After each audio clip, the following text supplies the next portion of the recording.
아직도 모르겠어. 괜찮을까? 뭐가 고민이야. 그냥 자보면 되지. 어머, 미쳤어? 미치지 않았습니다. 2주간 실사용 후 불만족 시 환불 가능한 쇼앤 침대니까요. 딴지마켓 입점 2달째 반품률 0%를 자랑하는 이유 있는 만족도. 이젠 고민하지 마세요. 누워본 몸에게 물어보세요. 너는 뒤로 빠져라. 이 비겁한 교훈을 가르쳐야 했던 우리의 600년의 역사, 이 역사를 청산해야 한다. 권력에 맞서서 당당하게 권력을 한번 쟁취하는 우리의 역사가 이루어져야만이 이제 비로소 우리의 젊은이들이 떳떳하게 정의를 얘기할 수 있고 떳떳하게 불의에 맞설 수 있는 새로운 역사를 만들어낼 수 있다. 대통령의 말하기 위즈더 마우스.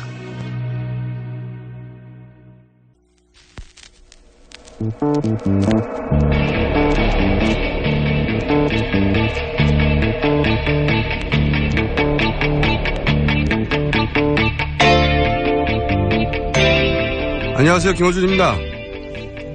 규제는 우리가 쳐부술 원수다. 단두대에 올려 쳐야 된다. 한번 물면 살점이 뜯겨 나갈 때까지 안 놓는 진돗개 정신이 필요하다. 원수, 단두대, 살점, 저작거리의 언어입니다.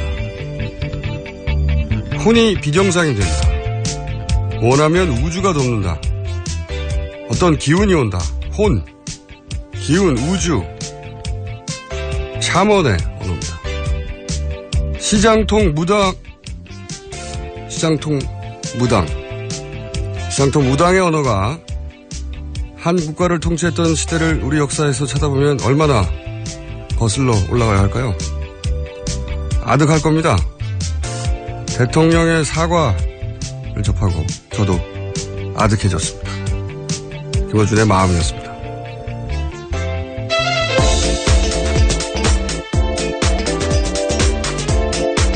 송채경화 기자 나오셨습니다. 네, 안녕하세요. 한겨레 지부 송채경화입니다. 제가 송채경화 기자 나오셨다고 한 다음에 안녕하세요 해야 되는데 계속 앉아있었기 때문에 안녕하세요 먼저 했습니다. 네. 네. 어제 사과 보셨죠? 네, 봤습니다. 첫 뉴스는 당연히 이게 될 것 같아서 제가 미리 얘기했는데 네. 이 사과가 저는 이 사건보다 더 충격적이었어요. 네, 그렇게 본 국민들이 좀 많을 것 같습니다. 사건도 정말 충격적인 사건이긴 하지만 네. 왜 그런 생각을 저는 했냐면은 저는 이런 사과를 전혀 기대하지 않았거든요. 그럼 어떤 사과를 기대하셨나요? 옳다 그르다를 떠나서 굉장히 이제 정치적 핀치에 몰렸잖아요, 코너에. 네. 그러면 벗어나는 방법은 크게 둘 중에 하나일 것이다. 하나는 드라이하게 사실관계를 인정하고 그리고 충분히 해명한 다음에 동정 전략인 거죠. 네, 동정표를 얻는. 이실직고 하고 그럴 수밖에 없었던 과거의 관계와 인간적인 호소 그렇게 동정 전략으로 가든지 네. 아니면 정치인들이 굉장히 잘하는 거죠. 나는 몰랐다. 네. 이러이러한 일이 있었고 그것은 밑에서 알아서 한 일이다. 그러니까 내가 관리자로서 내가 잘못했다. 네. 저는 그 두 갈래의 대처 중에 하나일 거라고 생각했는데 사과도 아니고 그죠? 그래도 약간 첫 번째랑 약간 좀 비슷한 거 아닌가요? 약간 동정론을 얻으려고 하는. 그렇다고 보기에는 얘기를 하다가 말아버렸어요.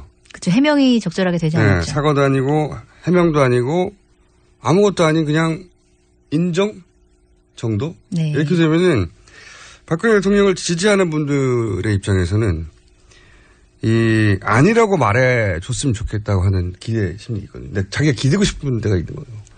기댈 곳을 없애버렸어요. 네. 심리적 저지선이 무너졌다. 심리적 정서적 대통령 유고 상태에 이른 겁니다. 그분들의 머릿속에는. 정말로 그런 네. 법적 정치적 상관없이요. 정서적으로는 그런 상태에 도달해서 네. 도대체 이 사과문을 누가 썼을까. 박근혜 대통령 표정도 굉장히 안 좋았죠.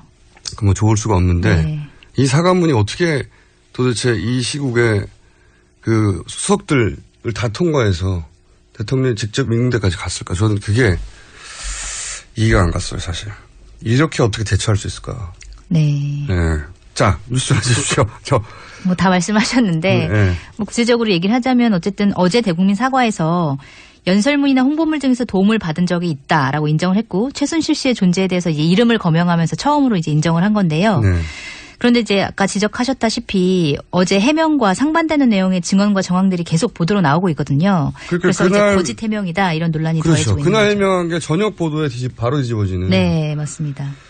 예를 들어서 보좌 체계가 완비된 이유에는 그만두었다. 네, 그렇게 얘기를 했는데 이제 한겨레 보도를 보면 이성한 전 미르재단 사무총장이 올해 봄까지도 최순실 씨와 함께 비선 모임을 하면서 청와대 자료를 열람했다 이렇게 밝혔고요. 또 일부 자료들만 최순실 씨가 도와줬다 이렇게 박근혜 대통령이 얘기했는데 사실상 이제 보도를 보면 정부 인사, 국가 정책에까지 관여했다라는 보도들이 계속해서 이어졌습니다.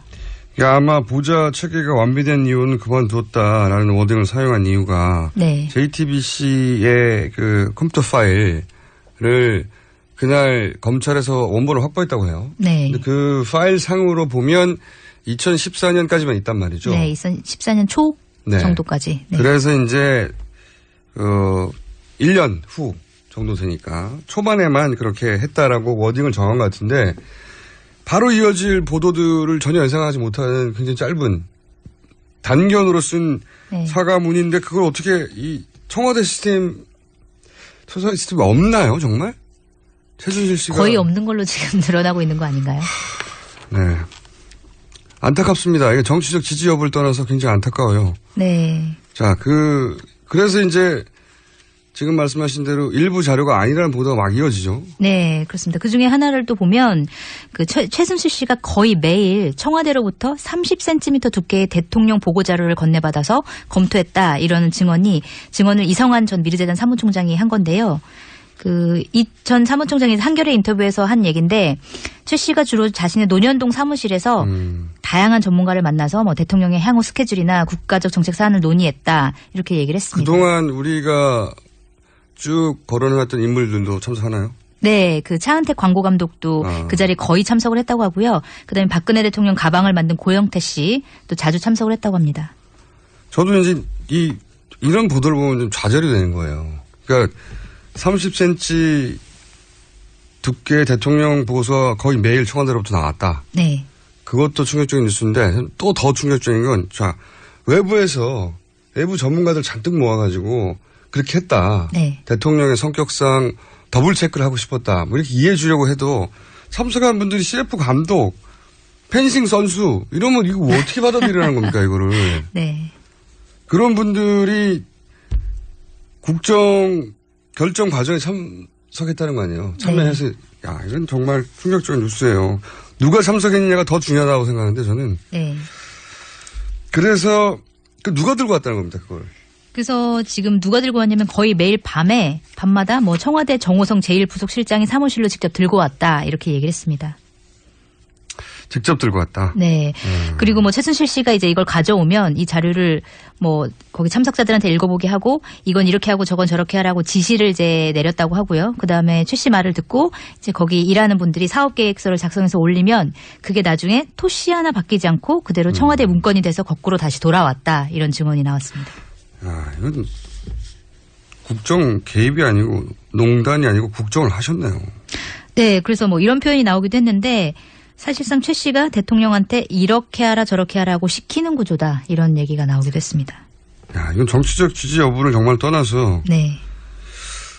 그 국민들이 선출한 대통령이 최고 통수권자고 행정 수반인데 누군가로부터 이렇게 하라 저렇게 하라 시키는 구조다를 얘기를 들으면 이거 국민으로 자존심 상하는 거거든요. 네. 자존심이. 그런데 이제 이 이야기를 미르 재단이라고 하는 의혹의 중심이 되는 재단의 총장이 얘기했다는 거 아닙니까? 네, 맞습니다. 본인이 그렇게 봤다라고. 네. 참. 또 이분이 한 얘기가 또 있습니까 혹시? 네, 그래서 그러면 논의 주제가 뭐 구체적으로 뭐냐 이렇게 물어봤더니 한 10% 정도가 미르재단이나 K스포츠재단과 관련된 일이었고 나머지 90%는 뭐 개성공단 폐쇄라든지 이런 정부 정책과 관련된 게 대부분이었다. 이렇게 얘기를 했습니다. 개성공단 폐쇄요. 네.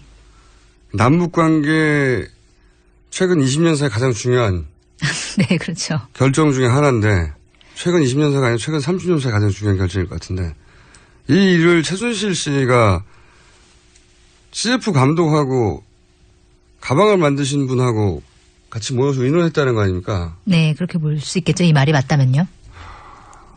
정말 이런 뉴스는 접하고 싶지 않아요. 지지하지 않더라도 네. 이렇게 아이 참네. 다음 뉴스는요? 네, 그 외에도 뭐 인사 문제도 논의했고 장관을 만들고 안 만들고가 이 자리에서 결정됐고 뭐 청와대 문고리 3인방도 최 씨의 심부름꾼에 지나지 않았고 뭐 이런 얘기들이 이제 쭉 오갔는데요. 이 내용은 뭐 듣기 싫어하시니까 여기까지 하고요. 아니, 다른 뉴스를 보면 원래 이제 그 정치적 지지 여부에 따라서 이런 예를 들어 상대편의 네. 곤혹스러운 뉴스는 뭐 신나기도 하잖아요. 네. 근데 이런 뉴스는 말이죠. 그 국민들의 자존심을 근본적으로 건드리는 것 같아요. 네. 아니 그러면 내가 지지하든 지지하지 않든 대통령인 줄 알고 믿고 있었던 그리고 그 대통령을 보좌하는 시스템 네. 어마어마한 시스템이 있는 줄 알았더니 겨우 밖에 앉아가지고 카페에서 이런 분들이 모여가지고 개성공단 폐쇄를 의논하게 해가지고 그게 결정되면 문서로 그대로 나오고 이건 자존심이 상하는 거죠. 근본적인. 또 근데 이 뉴스가 여기서 끝이 아니라는 거죠 지금. 네, 지금 계속적으로 뉴스가 나오고 있는데요. 뭐 또 다른 뉴스를 보면 최순실 씨가 북한과의 접촉 내용 등 안보 관련 기밀까지 보고를 받은 걸로 나타났는데요. 어제 JTBC 보도였고요. 그 JTBC가 입수한 그 최순실 씨 PC에서 나온 자료인데 최 씨가 지난 2012년 박근혜 대통령이 당선인 시절에 이명박 당시 대통령과 독대하기에 앞서 만든 사전 시나리오를 이제 받아봤다는 거고 그 내용 가운데 하나가 최근 군이 북한 국방위원장과 3차례 비밀 접촉을 했다. 이런 내용이 거기에 적혀 있었다는 거죠. 그래서 뭐 이런 민감한 대북 접촉 정보까지 최순실 씨가 받아보고 있었다. 이런 내용인 겁니다. 저는 개성공단 폐쇄도 의논했다는 거를 이미 들었기 때문에 네. 이게 놀랍지는 않은데 그런 생각도 들더라고요. 이거 내통 아닙니까? 이명박 정부가 그 전에 네. 이정현 대표의 이야기에 의하면 공개적으로 안 하면 내통이라고 했는데 네, 3차례 비밀 접촉. 3차례 비밀 접촉을 이명박 정부 시절에 했고 그 이야기를 나눴다. 네. 당선 시절에. 알겠습니다. 또 있습니까? 네, 그 최순실 씨 파일을 보면 또 최순실 씨가 인수위원회 인사에도 개입한 정황이 드러나는데요. 2012년 2월 19일에 이제 나온 홍보 SNS 본부 운영안이라는 문건에는 그 6일 뒤에 임명될 인수위 홍보팀장 이름이 또 나와 있고요. 그 다음에 이 외에도 여러 가지 문서들이 있었는데 뭐 대통령 당선인 대변인 선임 관련 문서, 뭐 역대 경호처장 현황 문서 이런 것들이 이제 최순실 씨한테 보고가 됐다고 합니다. 당선 때부터 이미 청와대 인사에 개입했다는 얘기네요. 한마디로 네. 말하자면. 네. 또 있습니까? 네, 이것뿐만이 아니라 또 대통령이 해외 정상들과 나눌 통화 대담 자료도 이제 사전에 최순실 씨가 받아봤다고 하는데. 잠깐만요. 네. 야, 이건 또 다른 종류의 충격이네요. 그러니까 대통령이 해외 정상을 만나서 대담을 하는데. 네. 그 자료를 미리 또 받아봐가지고. 네, 뭐 직접 만난 대담까지는 모르겠고 일단 통화 대담 자료를 받아본 건데 뭐 호주 총리 통화 참고 자료 이런 문건도 있었고 그래서 뭐 길러드 호주 총리와 통화하기 전에 참고한 내용을 정리한 이제 내용이 거기 안에 있었다 그러고요. 근데 그 전에는 뭐 청와대에서 만든 문건이 최순실 씨한테 간 것까지는 드러났는데 요 문서는 외교통상부에서 작성했다고 해요. 그래서 뭐 청와대 작성 문건뿐만이 아니라 뭐 외교통상부 작성 문건까지 뭐 정부 부처의 공식 문서까지 최순실 씨한테 갔다 이런 내용인 거죠. 이거는 통화를 한 내용을 담은 겁니까? 아니면 앞으로 통화를 할 때 이런 거를 중심으로 거론하라고 하는 참고 자료? 네, 참고 자료 할 때, 하기 전에. 하기 전에. 네. 그리고 뭐 통화를 PC는 하고 나서 네. 이런 대화가 있었다고 정리한 거를 본 것도 굉장히 네. 웃긴 일이에요. 자기가 왜 대통령이 다른 나라 대통령하고 대화한 내용을 알아야 됩니까? 그죠? 근데 그 뭐라고 할지를 미리 지금 알고 그거를 그렇죠. 네. 미리 줬다는 얘기는 그 대화 내용을 코치할 수도 있다는 거잖아요. 네. 그 대화 내용을 어떻게 할지를 결정하지 않거나 관여하지 않을 사람이 이걸 왜 줍니까 미리? 그렇죠. 이건 정말 국정을 하셨네요 진짜. 국정과 외교까지 하셨네요. 네, 국정과 외교도 하고 뭐 또 2013년 대통령 여름휴가 미공개 사진도 뭐 컴퓨터 안에 들어있었다고 하고요. 다방면으로 이제 관여를 한 걸로 나타나고 대통령 있습니다. 휴가 때 뭐 워낙 친분이 있어서 같이 갈 수 있고 그때 찍은 사진이 있을 수는 있다고 생각해요. 근데 그런 차원이 아니니까요. 외교 기밀 누설 아닙니까 이건 또?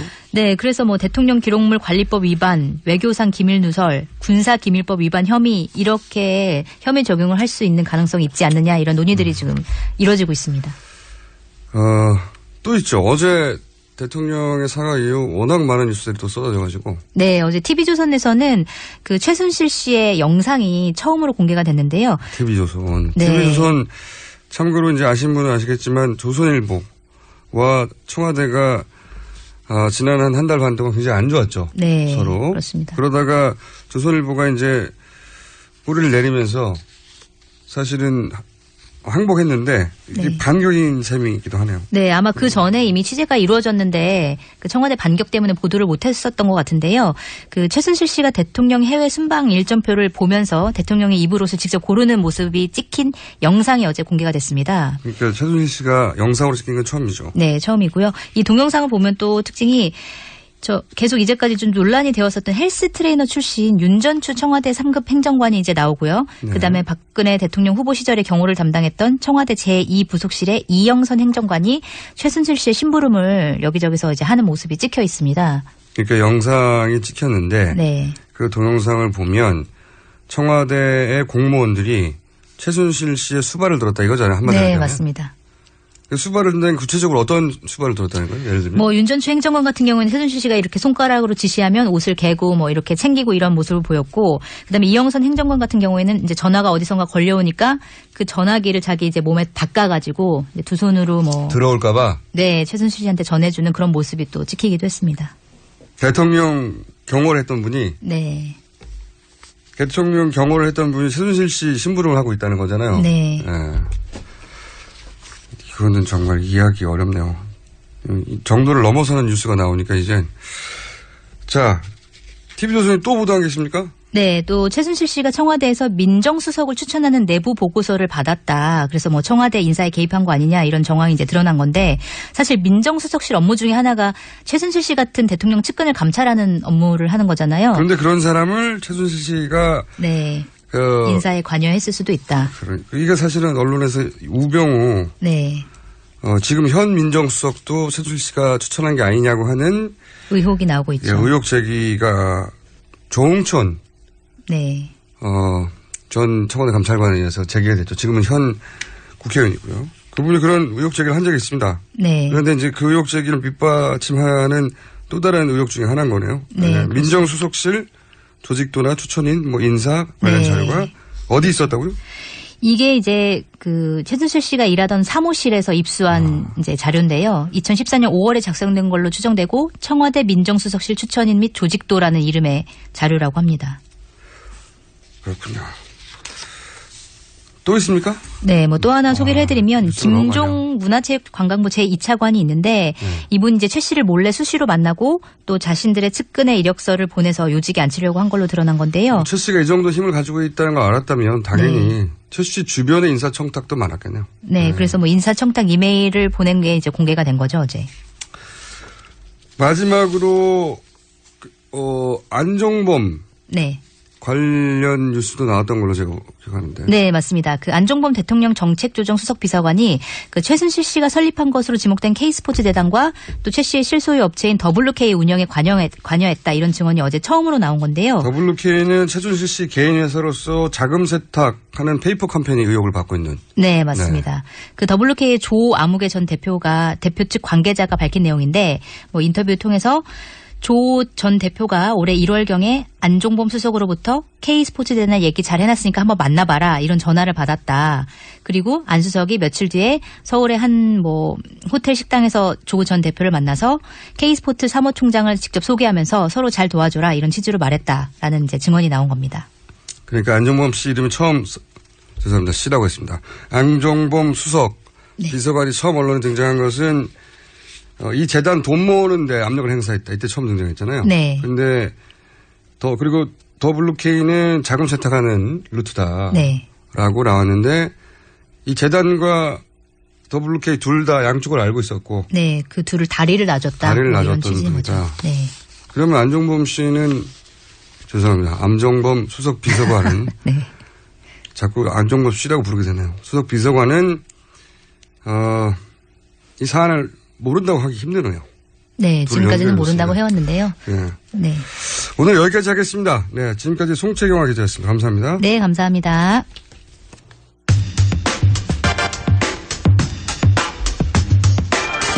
뉴스공장 인터뷰 첫 번째 인터뷰 시간입니다. 박근혜 대통령 사과문 발표 직후에 원내정당 대표로는 처음으로 국회 정론관에서 기자회견을 한 심상정 정의당 대표 연결해서 이 사태에 대한 입장 좀 직접 들어보겠습니다. 안녕하세요, 대표님. 네, 안녕하세요. 네, 오랜만입니다. 네. 네, 언제 불러주나 기다렸어요. 저희 작가들은 좀 다른 얘기 하던데, 섭외를 드리면 잘 안 된다고. 네. 자, 앞으로는 자주 나와주시고요. 네. 근데 어제 기자회견을 그렇게 갑자기 하신 이유부터 좀 말씀해 주십시오. 지금 우리 국민들이 집단적 충격 상태에 있거든요. 네. 그래서, 대통령의 말씀을, 일말의 기대를 가지고 기다렸는데, 대통령의 어제 사과로, 사태가 더 분명해지고 엄중해졌다, 이렇게 생각을 해서 기자회견을 했습니다. 어제 기자회견을 하신 이후에 그때까지만 하더라도 이제 연설문이 유출된 정도로 다들 알고 있었는데 이제 그 뒤에 바로 이어진 사과 기자회견 직후에 뭐 한겨레나 TV조선, 뭐 JTBC 후속 보도에 따르면은 뭐 국방, 안보, 외교 다 포함돼서 뭐 30cm가 넘는 대통령 보고 사항들이 통째로 거의 매일 최순실 씨에게 넘어갔다. 이건 이제 기자회견 이후에 밝혀진 거거든요. 이거 어떻게 보십니까? 이 사태를? 그러니까 이제 우선 어제 대통령 기자회견을 통해서 네. 청와대 문건 유출이 장기간 진행이 됐다. 그리고 이것이 대통령의 뜻이었다. 네. 이것을 말씀하셨어요. 네, 그래서 거기까지 시인하셨고. 이것은 더 이상 의혹이 아니고 네. 이제 진실이 됐고, 또 최종 책임이 대통령에게 귀착된다는 점이 어제 확인이 됐습니다. 네. 그리고 이제 더 나가서 지금 말씀하신 것처럼, 국민들은 박근혜 대통령을 찍었는데, 과연 누가 국가를 운영한 거냐, 이게 이제 우리 국민들이 지금 거의 멘붕 상태에 이르는, 이제 배경이거든요. 네. 과거에 공직기강 비서관을 했던 박환천 전 행정관이 네. 대한민국의 권력서의 1위는 최순실이다. 네. 이렇게 이야기한 것이 진실이었냐. 호가호의를 했다고 하지만 지금 상황은 누가 호랑인지 누가 여우인지조차도 분간하기 어려운 상태가 됐어요. 네. 그래서 대리통치라는 말까지 나오고 있는 겁니다. 그렇다면 이것은 국민들을 기망하고 민주주의 헌정 질서를 유린하는 것으로 우리 국민들이 이 상황을 도저히 용인하기 어려운 상황이 됐다, 그렇게 생각합니다. 그러면서 이제 주장하신 바가 최순실 씨를 일단 구속 소사하고 그리고 우병우 민정수석 포함해서 이제 소위 문고리 3인방은 엄중히 문책하고 그리고 내각 총사퇴, 중립 내각 구성 한 3가지 정도 조치를 요구하셨는데 최순실 씨 구속 수사나 비서실 문책은 충분히 이해가는데 내각 총사퇴하고 중립 내각을 요구하신 이유는 뭡니까? 그러니까 지금 어제 제가 말씀도 드렸지만은 지금 여러 인터넷 매체들의 실시간 검색에 1위부터 한 4, 5위까지가 다 탄핵 얘기거든요. 네, 그렇습니다. 예. 탄핵이 법률적으로는 물론 가능하죠. 법률적으로는 헌법 65조에 직무 집행에 있어서 헌법이나 법률을 위반하면은 네. 국회가 탄핵권을 발휘할 수가 있거든요. 의결할 수가 있는 거기 때문에 어제 대통령이 인정을 하셨기 때문에 가능한 얘기고요. 이제 또 하나는 이제 과거 노무현 대통령 탄핵 소추를 헌재가 기각할 때 2004년도에 네. 그때 이제 이런 얘기를 했어요. 탄핵에 대해서 대통령직 유지가 헌법 수호의 관점에서 용납될 수 없거나 대통령이 국민의 신임을 배신해서 네. 국정을 담당할 자격을 상실한 경우에 탄핵을 할 수 있는데 노무현 대통령은 그거 아니다 이렇게 이제 한 거거든요. 네. 지금 굳이 설명이 필요 없지 않습니까? 지금 대통령직 유지가 헌법 수호의 관점에서 용납될 수 없죠. 왜? 지금 좀 대리통치라는 말까지 나오고 있는 상황이고, 대통령이 국민의 신임을 정면으로 철저히 배신한 거죠. 그래서 이론적으로는 뭐 국민들이 탄핵의 요구가 충분히 차고도 넘친다 이렇게 보는데, 네. 다만 저는 탄핵의 실효성에 대해서는 우리가 깊이 생각을 해봐야 되겠죠. 왜냐하면 이 탄핵이라는 거는 헌정 중단에 준하는 사태죠. 그리고 이게 안보나 경제에 엄청난 영향을 주는 거고, 또 대통령 임기가 좀 1년 좀 더 남은 상태이기 때문에 우리 국민들 입장에서 생각해 볼 때 국가적 손익을 철저히 따져야 되는 거고, 그래서 저는 헌법이 국회에 탄핵권을 주었지만은 이 탄핵이 갖는 이런 중차대한 의미를 생각할 때 이것은 국회 권한을 넘어 국민적 권한이라고 생각하는 거죠. 그렇다면 대통령이 이런 국민의 어떤 탄핵 요구를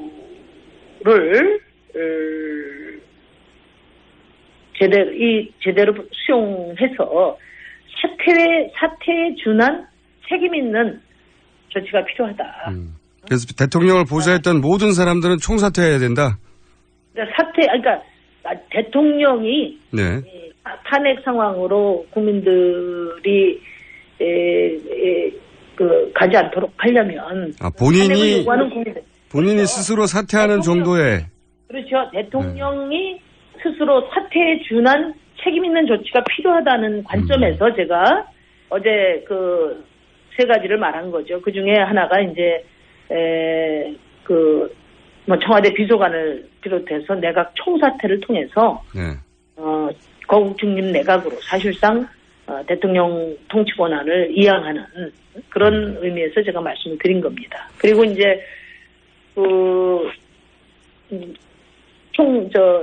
특검이니 국정조사니 이런 얘기가 있는데, 그 첫 번째 최순실을 불러다가 그 일당을 빨리 구속 수사를 하기 위해서는 일당이요?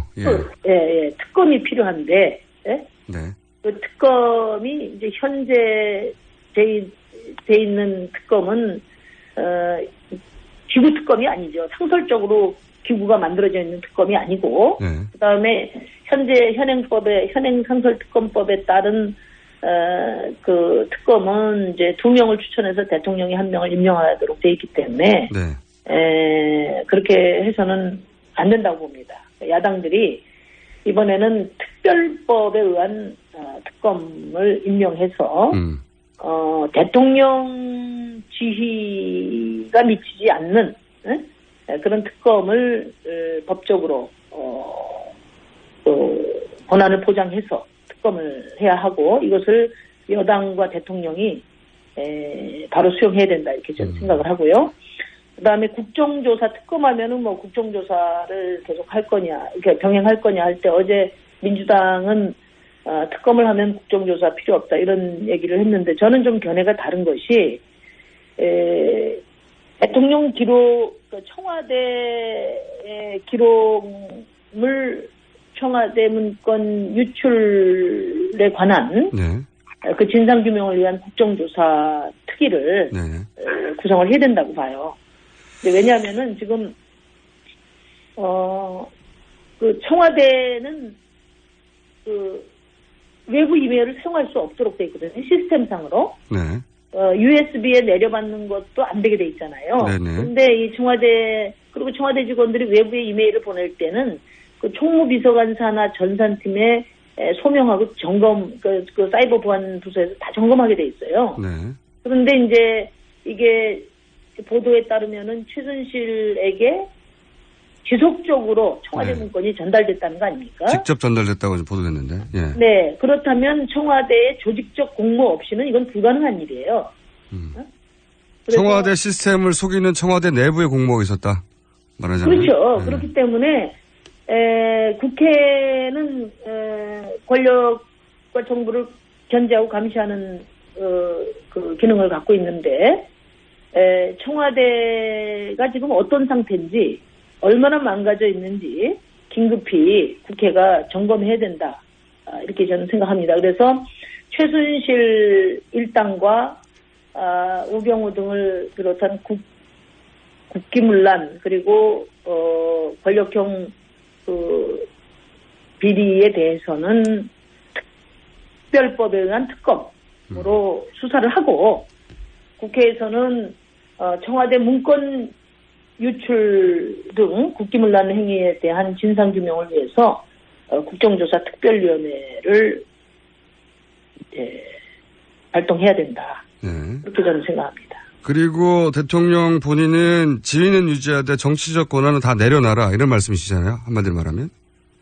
그렇죠. 아까도 제가 말씀드렸지만 법률적으로도 이론적으로도 충분히 탄핵이 가능한 지금 상태인데 탄핵을 할 수 없으니. 네. 아니 없다기보다는 이제 그것은 국회의 권한이긴 하지만 사실상 국민적 권한이고 네. 이제 대통령이 어떻게 하느냐에 달려 있는 거죠.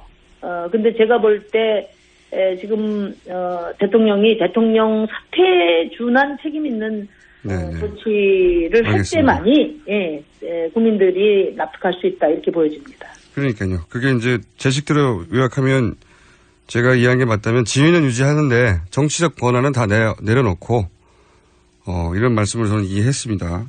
네네네. 이건 어떻게 생각하십니까? 지금은 이제 속 들어간 얘기긴 한데 개헌 이야기가 나왔었지 않습니까? 네. 박근혜 대통령의 지금 이 최순실 게이트가 만약에 없었다면 정의당에서는 개헌에 대해서는 어떻게 대응하실 생각이었어요? 개헌 드라이브에 대해서는. 이번 상황이 오히려 이 제왕적 대통령제가 매우 위험하구나. 네. 국민들이 더 이제 크게 생각하실 것 같아요. 네. 그래서 이 제왕적 대통령제는 이것을 이 권력을 선용하는 좋은 대통령이 되면 국민들에게 매우 이로운 정치를 할 수도 있지만 또 나쁜 대통령이 되면은 이게 이 헌정 질서를 뒤흔드는 이런 엄청난 권력 남용 또 권력 유린이 가능하다는 것을 이번에 확인하게 됐지 않습니까? 네네. 그래서 지금 이런 일련의 사태가 지금 제왕적 대통령제와 완전히 무관하다고 볼 수 없다고 봐요. 그런 점에서 저는 이제 국민들이 뜻이 제대로 반영될 수 있는 그런 권력구조 개편이 필요하다 이렇게 저희는 생각합니다. 그러니까, 다만 네 말씀하세요. 네.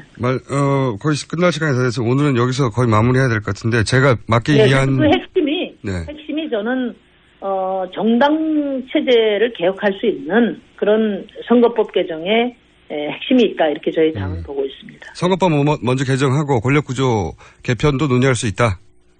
아니 같이 할 수도 있는데요. 같이 할 수도 있다. 네. 개헌의 핵심은 그러니까 선거법 개정을 통한 명실상부한 정당 민주주의를 강화하는 그런 제도 개선을 바탕으로 해서 개헌 논의가 이루어져야 된다. 동시에 논의할 수도 있지만. 네. 다만 그게 이제 대통령 주도가 아니라 국회 주도해야 한다. 이런 말씀이시겠죠?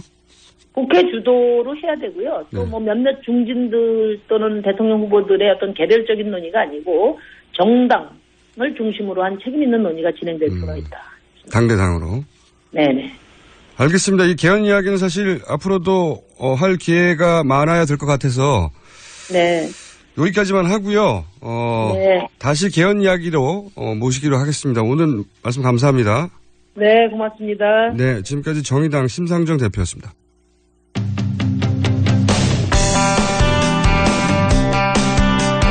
자, 두 번째 이어지는 인터뷰입니다. 연설문 수정 의혹. 대통령의 연설문을 누군가 수정했다. 여기서부터 논란이 시작됐죠. 전국을 뒤흔들고 있는데 김대중 노무현 두 대통령의 연설 기록비서관을 지냈던 분을 모시고 저희가 도대체 이게 뭐가 어떻게 잘못된 건지 짚어보기로 하겠습니다. 강원국 씨 연결됐습니다. 안녕하세요. 예, 안녕하세요. 네. 강원국입니다. 네. 대통령 연설 담당을 얼마나 하셨습니까? 그 김대중 대통령 때는 연설 행정관을 3년 했고요. 노무현 대통령 연설 비서관을 처음부터 끝까지 했습니다. 처음부터 끝까지. 그러니까 이렇게 두 대통령을 이어서 연설 비서관, 연설 담당을 하신 분이 혹시 있습니까? 선생님 말고? 없죠. 제가 찾아보니까 없더라고요. 네. 예. 명실상부 가장 대통령 연설을 오래 담당한 분으로 소개할 수 있을 것 같은데, 그래서 저희가 섭외를 진작에 했는데 다른 데 인터뷰를 많이 하셨더라고요. 네. 저희가 섭외를 한 다음에는 다른 인터뷰는 참고해 주십시오. 자, 다른 질문 전에 예. 본인이 이제 대통령의 말을 직접 조탁하고 초안을 잡고 하셨던 분으로서 예. 그 박근혜 대통령의 연설, 어휘, 문장 등등이 유심히 보셨을 텐데 본인 직업이었으니까 좀 이상하다 이런 일 있기 전부터 그런 느낌을 받은 적은 없으셨어요? 연설을 저는 박근혜 대통령 연설은 처음부터 끝까지 본 적이 없고요. 다만 이제 그 기사를 통해서 간간히 보면 네. 이게 이제 대통령이 직접 고치는 건 아니구나. 왜 그러냐면 평소에 읽지 않는 그냥 즉석에서 하는 말을 보면 네. 그런 연설문을 직접 고치거나 그럴 수 있는 역량이 있으신 것 같지는 않아요. 그래서 누군가 이제 고쳐주는 사람이 있는구나 생각했는데 그 연설 기록 비서관도 그런 얘기 했잖아요. 자기가 쓴 초안이 네. 많이 고쳐서 내려온다. 그래서 저는 부속실 안에 네. 부속비서관실 안에 누군가 고치는 사람이 있구나. 근데 저게 저렇게 되면 안 되는데 그 고치는 사람이 연설 기록 비서관을 해야 되는데라는 생각을 좀 계속 하고 있었죠. 시스템이 망가진다 저러면. 아하. 그러니까 평상시 이제 이런 일이 있기 전에 본인의 경험에 비춰보자면 그리고 본인이 판단했을 때 이제 말을 연구하시는 분이고 말을 오랫동안 대통령의 말을 보아오신 분으로 박근혜 대통령 평소 말로 보아서는 이렇게 이 연설문을 직접 고치거나 할 수 있을 만한 안 되고 특히 이제 무슨 간혹 이상한 소리들 하는데 그걸 이제 연설 기록 비서관이 초안 단계에서 그런 구사를 할 수가 없거든요. 우주의 기운 이런 표현을 연설 기록관 비서관이 어떻게 감히 넣겠습니까? 그러니까 그래서 그 안에서 누군가 이제 고치는 사람이 있구나 생각. 청와대 바깥으로 나갔을 거라고는 상상을 못 하셨어요? 전혀 생각을 못 했죠. 그건 상상할 수 없는 일이었기 때문에. 그게 얼마나 상상하기 힘든 일인 거죠? 저희는 청와대에 근무를 안 해봤으니까요. 그거는 저는 그 말 듣고도 믿지를 않았어요. 도대체 그거는 정말 있을 수 없는 일이죠. 그러니까 밖에 대통령이 한 명 더 있다는 건데 결국 대통령이 말로 국정 운영하는 건데 그거를 최종적으로 누군가 보고 고치는 사람이 있다면 대통령 난 스스로 그 용납을 못할 것 같았기 때문에 그거를 어떻게 그런 일이 감히 누가 그거를 밖으로 내돌려서 그 대통령의 굉장히 개인적인 말인데 한편으로 보면 그 말을 밖으로 내돌린다는 게 그래서 저는 처음부터 이건 대통령이 직접 지시하시거나 허락하지 않고는 저건 불가능하다 생각했는데 어제 이제 시인을 하시는 걸 하시더라고요. 청와대 시스템 상으로도 그리고 대통령은 말로 통치하는 거니까요. 근데 본인의 말을 밖으로 돌려서 누군가한테 고치게 한다는 게 말이 되냐 이렇게 자존심 상하는 일이고요. 예를 들어 김대중 대통령 같은 경우는 제가 3년 모시면서 이렇게 원고를 올려드리면 단 한 번도 그냥 내려주신 적이 없어요. 반드시 손을 대고 다 고치거든요. 본인의 말투를 바꾸겠죠. 하신 말씀이 있어요. 이건 국민에 대한 최소한의 예의다. 이거 국민을 향해서 내가 말하는 건데 밑에서 써준 거를 내가 그냥 읽는다면 이건 최소한의 예의. 그리고 가장 많은 시간을 내 말을 다른 거 고치는 데 쓰는 게 결국 그게 이제 국민한테 가는 거기 때문에 거기에 가장 많은 공을 들이고 시간을 할애하는 건 당연하죠. 아니 너무 상식적인 말씀을 하시는 거라 달리 반박할 말은 없는데요. 그런데 대통령의 연설이나 이런 문장들이 작성되는 기본 과정, 프로세스가 어떻게 되는 겁니까? 저희 같은 경우는 중요한 것은 이제 노무현 대통령께서 불러서 이제 구술을 해주셨어요. 노무현 대통령의 스타일은 본인이 구술을 하고 초안을 잡게 하는 스타일이었군요. 근데 모든 연설을 다 그렇게는 할 수 없기 때문에 이제 다른 이제 좀 비중이 작은 연설들은 연설 비서관 선에서 여러 가지 이제 다른 비서관실 비서실장 의견도 구하고 해서 초안을 작성하죠. 그러면 그 이지원이라는 그 그 내부 통신망을 통해서 대통령께 직접 올려드리죠. 연설 비서관이. 그럼 대통령이 그 안에서 고치시기도 하고요. 네. 도저히 이건 이제 못 고치겠다 싶으면 부르세요. 불러서 또다시 이제 구술을 해주시죠. 내가 얘기한 게 이런 게 아니었고 이러이러한 내용을 이렇게 고치라고.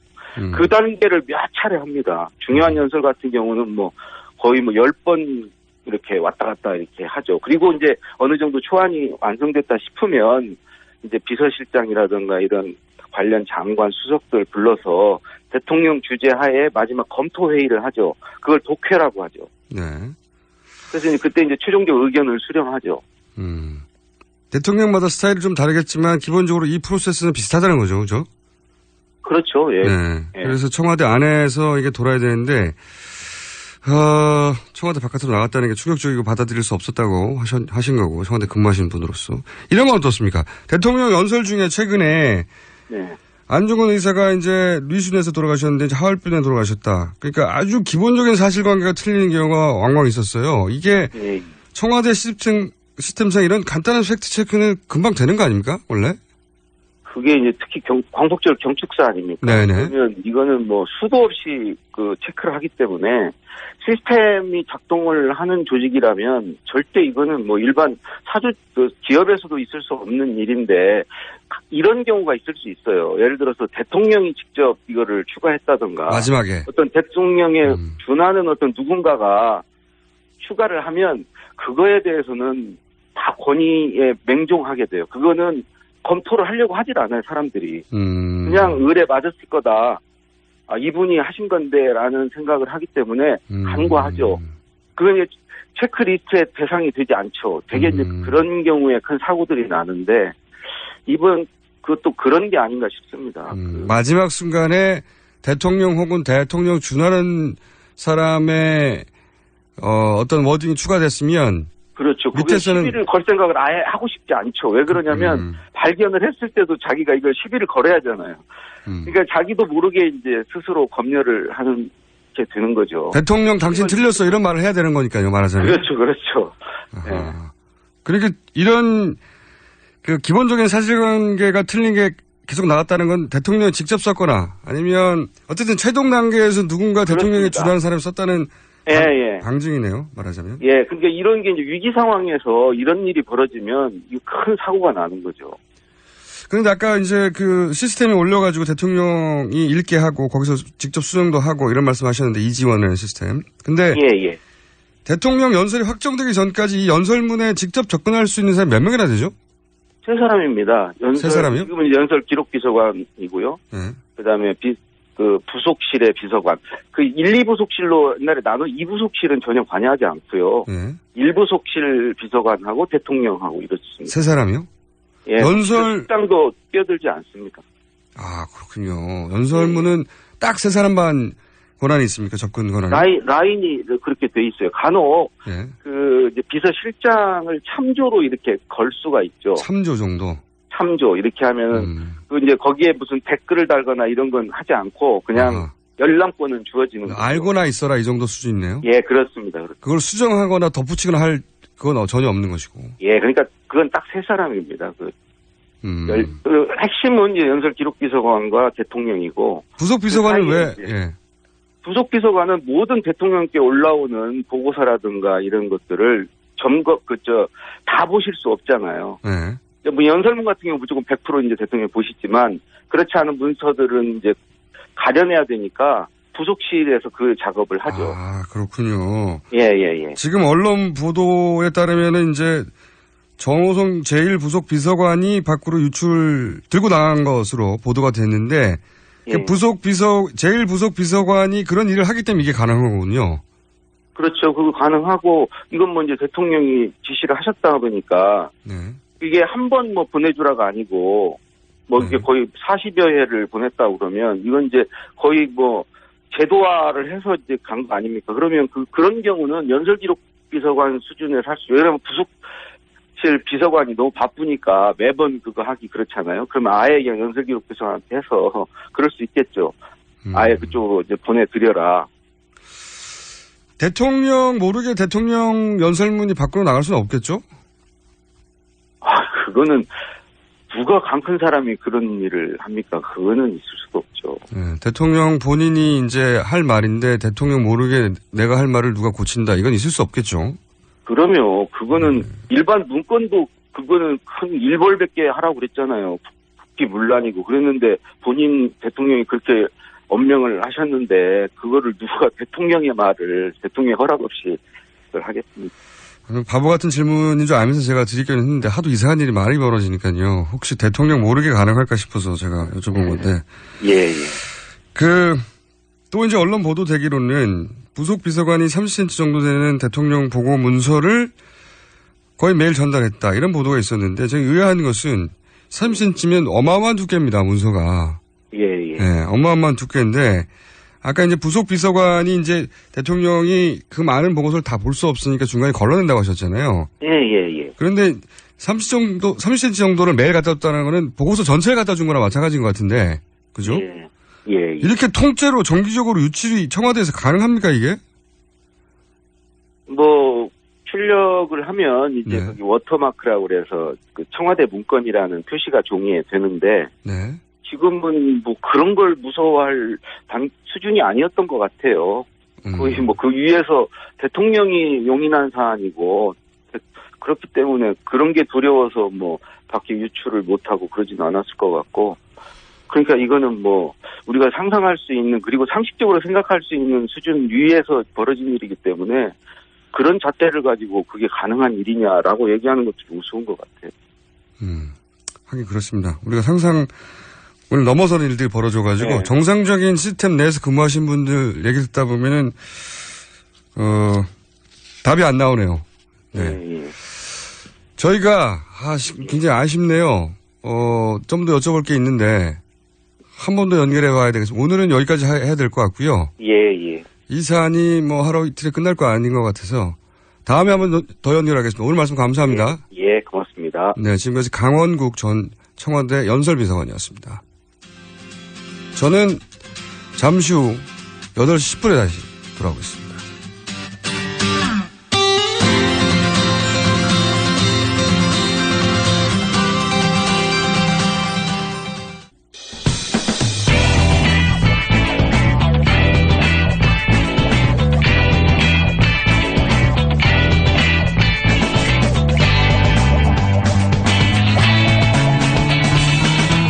김어준의 뉴스 공장.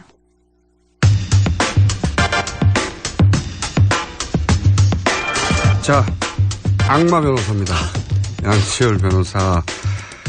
포탈 사건 중에 짚어주지 않는 부분을 아주 깊게 짚어주면서 교묘하게 본인의 명예훼손 피해가는 악마 변호사.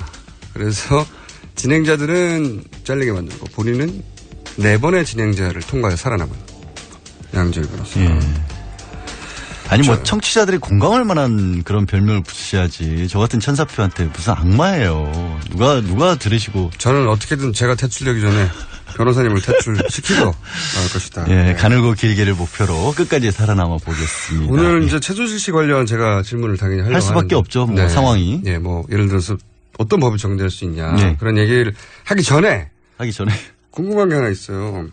제가 이제 개인적으로 이 최순실 사태 관련해서 누가 최대의 피해자일까? 물론 뭐 국민이라고 말할 수도 있고 여러 가지 각도에서 얘기할 수 있는데 저는 손학규 전 대표가 최대 피해자 중에 한 분이 아닌가. 정계 복귀 선언을 하셨는데 그렇죠. 갑자기 개헌한다 그러고. 그리고 대통령 본인도 개헌 얘기를 탁 해서 탄력을 받나 싶었는데 바로 불과 12시간도 안 돼가지고. 10시간 가셨더라고요. 발표 이후 JTBC 뉴스 발표까지.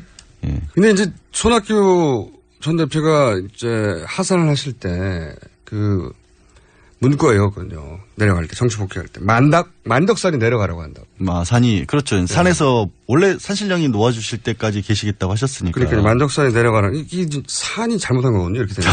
산이 타이밍을 잘못 잡아준 건데, 산을 고소할 수 있습니까? 안 되죠. 이게 실제로 사례가 있긴 있었어요. 아, 그래요? 그러니까 산을 고소한 건 아니었고, 네. 그때 왜 도룡뇽 사건 기억하시죠? 네. 터널 뚫으면서. 네네. 그때 도룡뇽과 같은 자연물도 법정에서 당사자가 될 수 있냐가 치열하게 왜 웃으세요? 정말 당사자가 될 수 있냐가 있었고 그래요? 우리 법은 안 받아들여준다.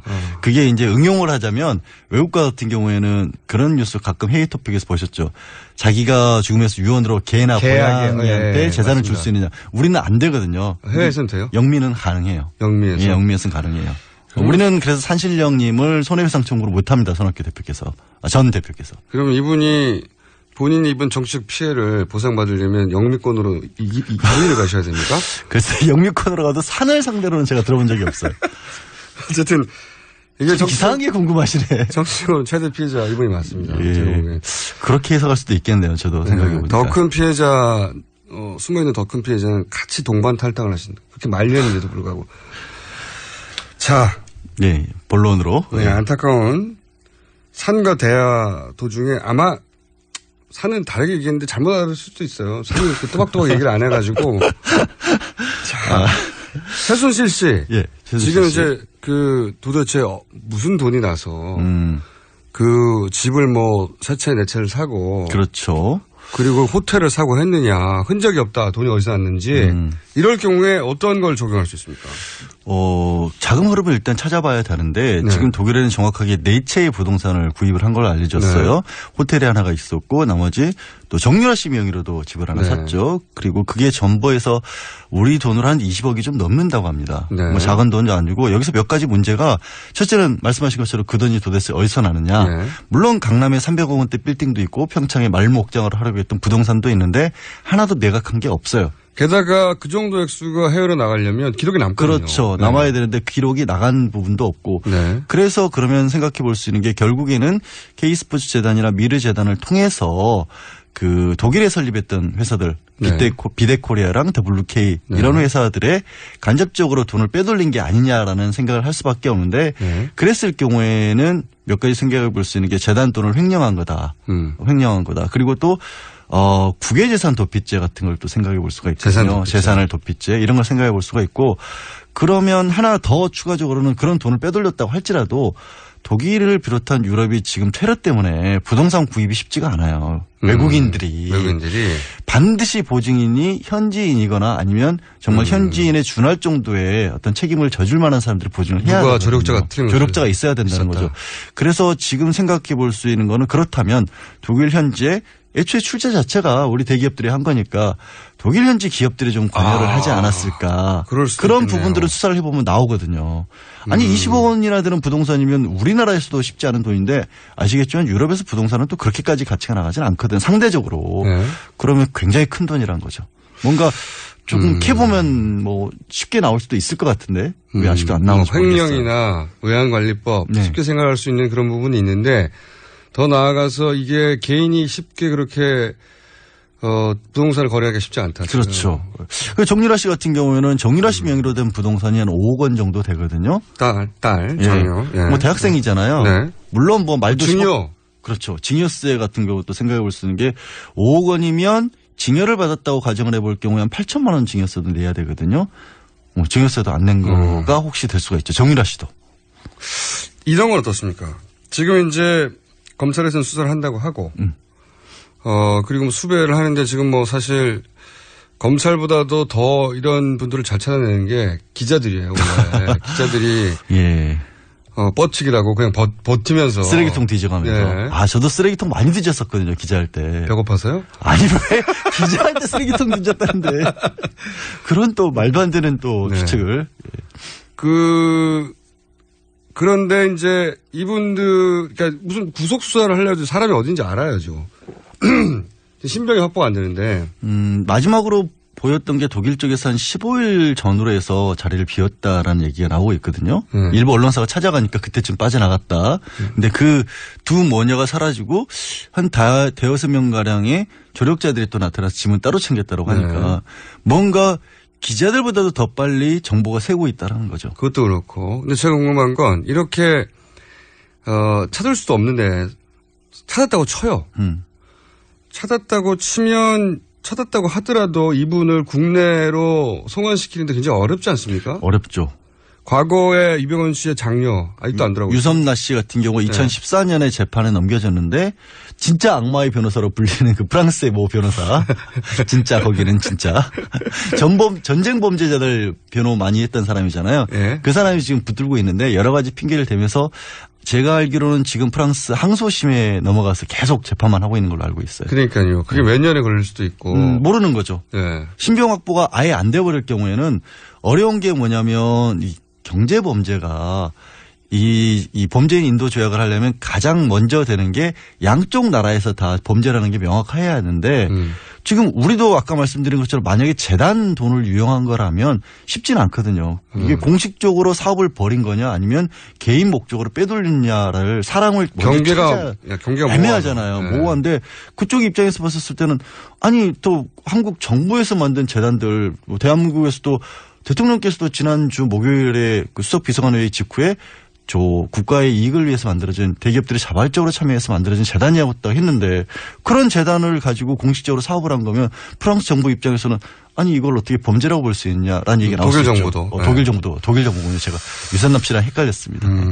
그러니까 이제 어디 있는지 특정 사실은 그 유선남 씨는 체포가 됐단 말이에요. 네, 그렇죠. 체포가 됐음에도 넘어오지 않고 있는데 아예 지금 장소 특정되지 않고 그리고 어디인지 체포가 안 되고 어디인지만 알았다고 하더라도 예를 들어서 롯데 관련해서 그 사실혼 관계에 있는 그분 서미경 씨 같은 경우도 그분 또 일본 영주권도 있고 일본의 재산도 많고 하기 때문에 안 들어오고 있는 걸로 추측이 되는데 근데 이제 한 가지는 이제 최순실 씨는 주로 한국의 재산이 있거든요. 그러니까 해외에 어떤 근거지가 있다는 얘기는 제가 들어본 적이 별로 없고 한국 재산이 만약에 동결이 된다 그러면 가능할 텐데 문제는 지금 명확해 보이는 범죄는 사실은 대통령 기록물이라든가 공무상 비밀 유출과 관련해서는 비교적 명확해 보여요. 그거는 어느 정도의 처벌이 가능할 수 있는. 대통령 기록물 유출은 7년 이하의 징역이 가능하죠. 7년. 근데 그걸로 재산 동결은 못 시켜요. 재산 범죄는 아니잖아요, 그거는. 그렇죠. 그러니까 한국 내에 돈을 묶어놓기가 조금 어려워 보여요. 그것만 가지고는. 그러니까 계속 거기서 움직이려면 돈이 필요하니까. 돈이 있어야죠. 한국에서 돈을 가져갈 수도 있는데. 근데 그러려면 동결 못하게 하려면 동결시켜야 되는데. 동결할 만한 지금 범죄 혐의가 적용하는 게 쉽지 않다. 그렇죠. 동결하려면 횡령이나 배임과 같은 재산 범죄가 나와줘야 하는데 그 부분에 관해서 적극적으로 수사가 안 이루어졌기 때문에. 그러면은 유일한 방법은 우리가 기대할 것은 오히려 독일의 공권력이 이 사안 왜냐하면 제가 이제 외신도 뒤져보지 않겠습니까? 제가 아무래도 국제적인. 독일어도 하세요? 아니면 번역이 요즘 잘 돌리면 되니까. 그런데 보면은 최순실 사건을 인지했어요. 그렇죠. 네, 인지해서 거기서 수사가 들어갔어요. 왜냐하면 말씀드린 것처럼 독일 내에서 움직임도 굉장히 불투명한 부분들이 많이 있고 부동산 거래 부분도 이상한 얘기가 있을 수 있고 독일 내에서도 사실 처음에 샀던 회사들 있죠. 독일에서 운영했던 회사들 비덱 이런 데가 원래 처음부터 페이퍼 컴퍼니로 만들어진 회사들이었거든요. 네. 그러니까 거기서는 셀프 컴퍼니라고 부르더라고요. 네. 정상적인 거래가 아니라 그냥 모르셨죠? 셀프 컴퍼니라는 거는 언론 보도를 통해서 알고 있었죠. 네. 그 회사 이름도 알고 있습니다. 원래는 모르셨죠? 아니, 뭐 그런 거 가지고 쫓아나게. 아니, 그걸로는 저 못 쫓아내요. 하여튼, 그렇다 보면, 이게 정상적인 거래가. 하다가 화내다 보면 욕도 하고 막 그래가지고 쫓아낼 수 있을 것 같은데. 아무튼, 회사 이름도 변경을 했고, 거래가 없는데도 불구하고 거래가 있는 것처럼 만들었을 수가 있거든요. 그러면 이제 독일 정부에서 봤었을 때도 이제 범죄가 될 수 있는 거죠. 현재 독일, 거기 현지에서 이루어진 범죄.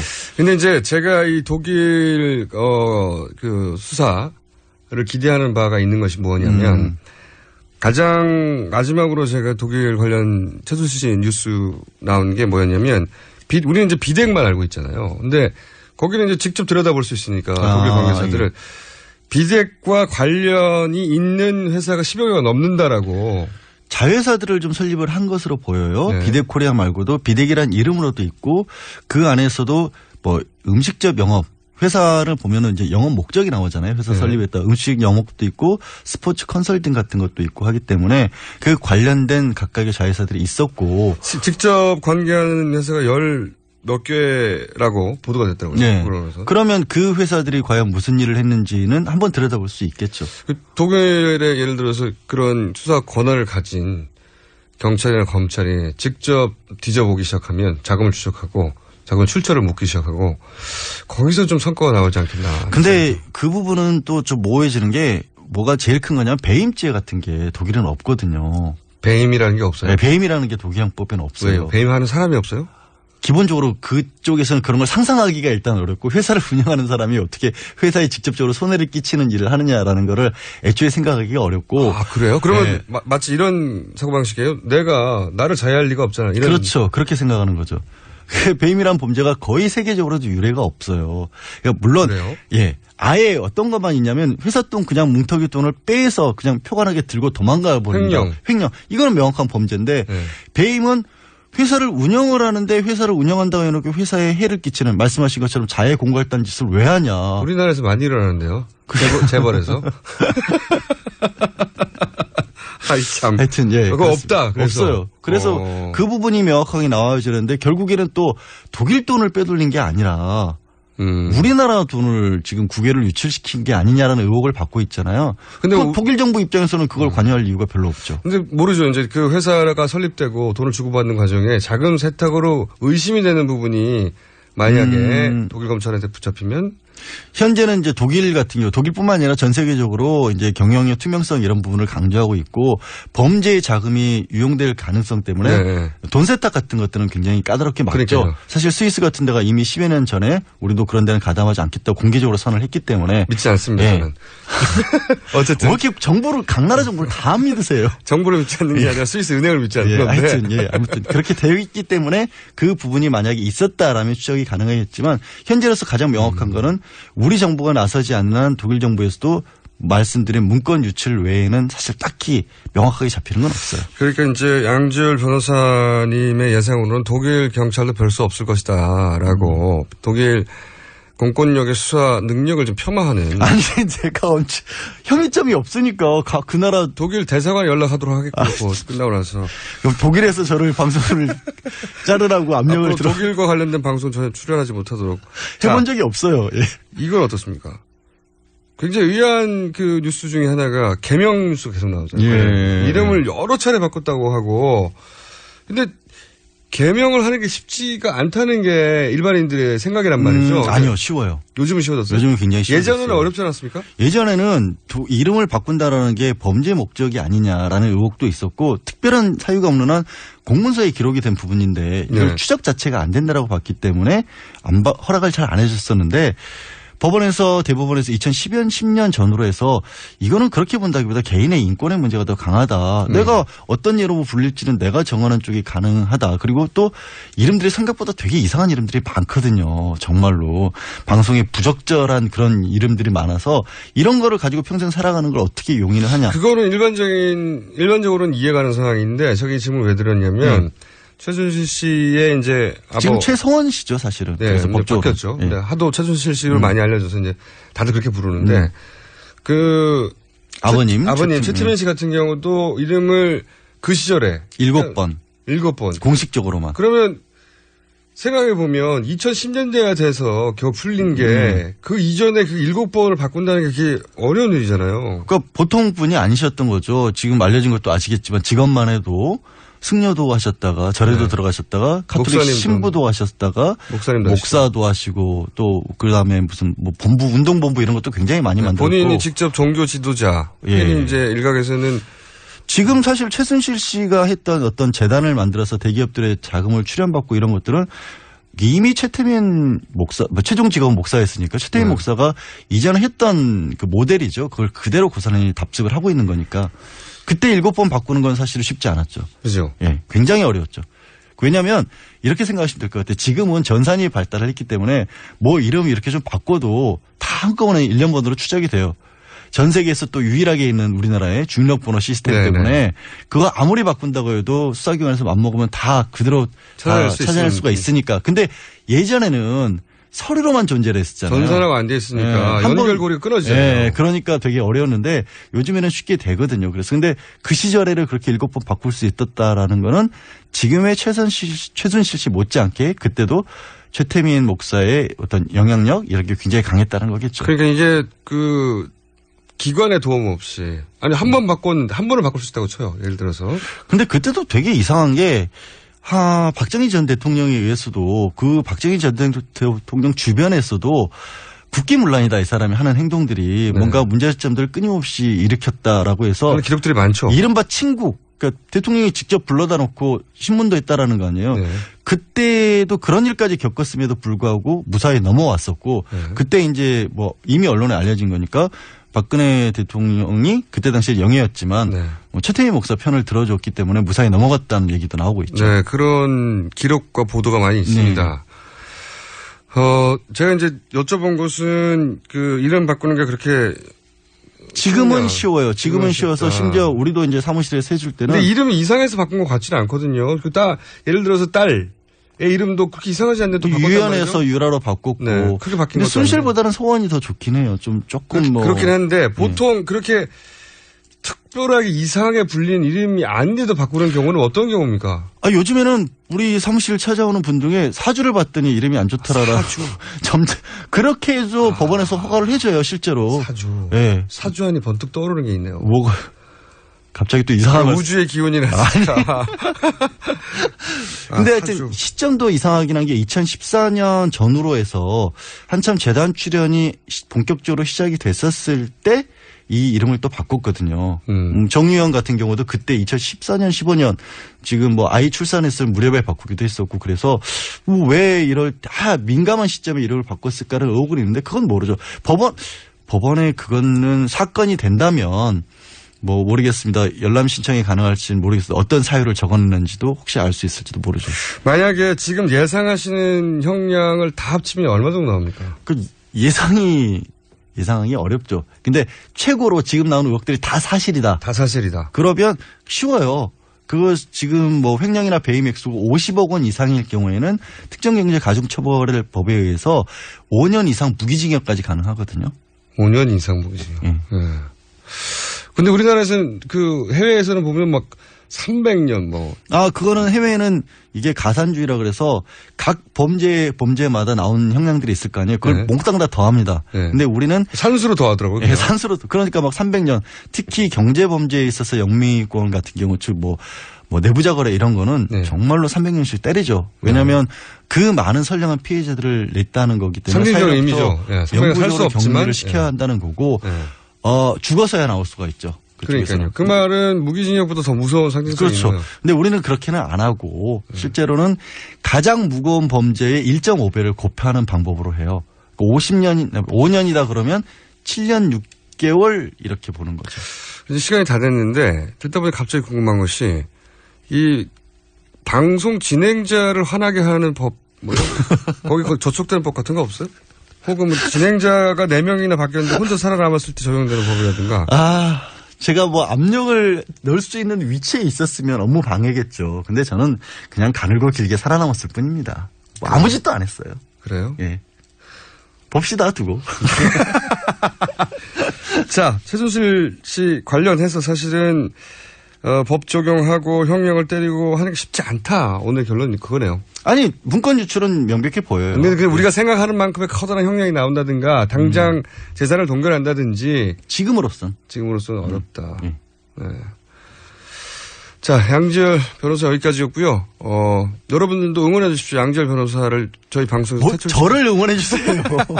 퇴출시킬 수 있도록 방송을 듣다가 조금이라도 이상한 아무 힘없는 패널입니다. 지점이 있으면 문자로 보내서 이 부분으로 양지열 변호사를 보낼 수 있지 않을까요? 이런 팁을 저한테 주시고 끊임없이 응원해 주시기 바랍니다. 감사합니다. 예. 양지열 변호사였습니다.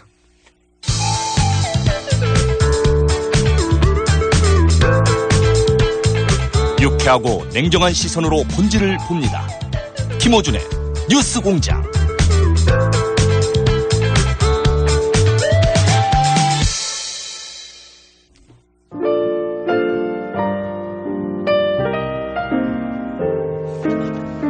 네, 시간입니다. 오늘은 시국이 식은 만큼 최순실 씨 관련 문자가 엄청나게 많이 왔습니다. 그중에 하나 읽어드리면 55336 최순실이 박근혜 대통령보다 못하다고 생각하십니까? 국정 개입한 게 그나마 다행 아닌가요? 네. 아마도 사과문을 접하시고 사과문 수준에 이거 최순실 씨가 사과문에 연설문에 개입 안 하니 이렇게 된 거 아닌가 이런 생각을 하신 것 같고요. 예. 그런 관련 문자가 엄청나게 많습니다. 그런데 제가 오늘 AS를 꼭 해드려야 될 분은 뭐냐면 이혜원 의원님 시간 아닌가요 하셨는데 원래 저희가 지난주에 녹음한다고 했거든요. 녹음했습니다. 녹음하고 미국에 강연 가셨는데 지금 최순실 씨 판명이 너무 커져서 뭐랄까 시의성 문제가 생겨서 너무 한가한 얘기를 하는 게 아닌가 싶은 생각이 들어서 저희가 다음 기회에 들려드리겠습니다. 녹음한 파일은. 자, 어떤 분이 김인호 씨가 김어준 공장장의 생방송 진행 한 달을 못 넘긴다 지각한다라고 얘기했는데 지각을 제가 안 했습니다. 비법은 뭐냐? 안 자면 됩니다. 오늘 여기까지 하겠습니다.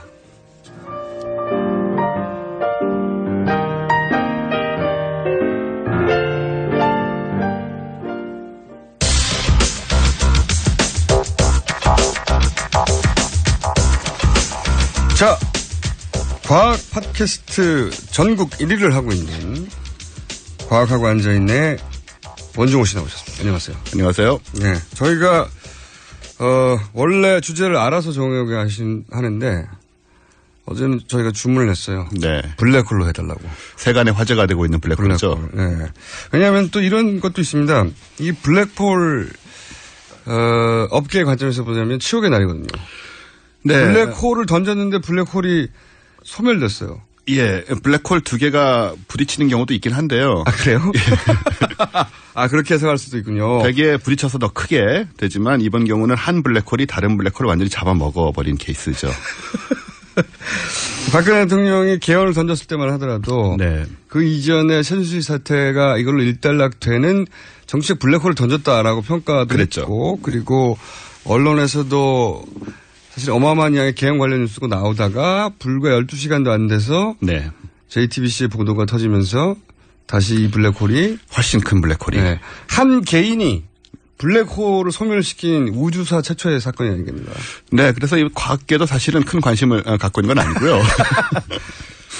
그렇구나. 네. 흥미로운 사건입니다. 그 과학계도 이 사건을 관심 있게 보긴 볼 것 같아요. 왜냐면 자기들이 익숙한 천문학계에서 관심 없나요? 블랙홀 나오면. 서로 농담하고 있습니다, 이미. 아, 그래요? 네, 당연히. 뭐라고 천문학자들 농담합니까? 네, 지금 저희가 한 얘기와 매우 비슷한 얘기를 하고 그래요? 있습니다. 네. 블랙홀이 소멸됐어, 뭐 이런 얘기요? 예, 블랙홀을 삼키는 흔하지 않은 일이 일어나고 있다. 근데 과학적으로는 실제로 그런 일이 있긴 있어요? 부딪힙니다. 부딪혀서 더 큰 블랙홀이 됩니다. 보통은? 예, 그러면서 엄청난 에너지를 방출을 해서 우리 올 초에 중력파를 검색했던 게 네. 블랙홀 2개가 부딪혀서 하나가 되면서 나온 에너지를 찾은 겁니다. 그래요? 네. 이게 블랙홀이라는 게 정말 그 영화나 많이 거론되는 일상적인 용어처럼 쓰이는데 네. 블랙홀이라는 게 이제 거기 모든 게 다 빨려 들어간다. 빛도 빨려 들어간다. 이렇게만 알고 있잖아요. 그렇죠.